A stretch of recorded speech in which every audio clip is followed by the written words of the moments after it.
Imaginez un monde où les agences gouvernementales adoptent des technologies controversées, soulevant des questions cruciales sur la vie privée et la sécurité nationale.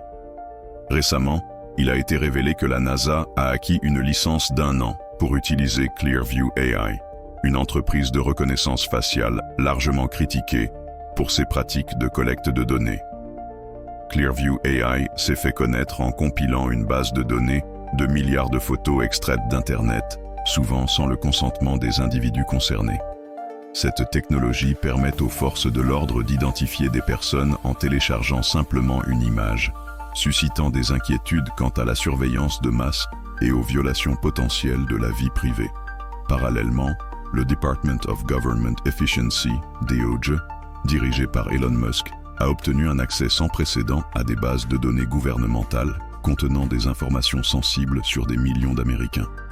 Cette initiative, bien qu'annoncée comme une mesure pour moderniser et améliorer l'efficacité gouvernementale, a suscité des préoccupations majeures concernant la sécurité des données et la vie privée des citoyens.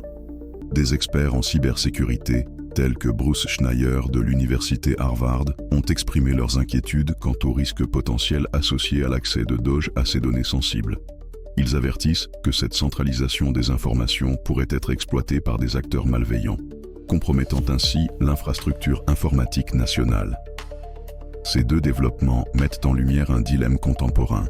Comment équilibrer l'innovation technologique avec la protection des libertés individuelles? L'utilisation de technologies comme Clearview AI par des agences gouvernementales et l'accès élargi de DOGE aux données sensibles soulèvent des questions essentielles sur la transparence, la responsabilité et les limites de la surveillance étatique.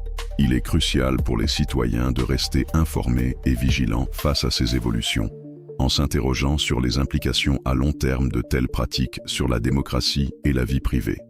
Pour approfondir ce sujet, consultez les articles mentionnés et restez attentifs aux débats en cours sur l'utilisation de la technologie par les gouvernements.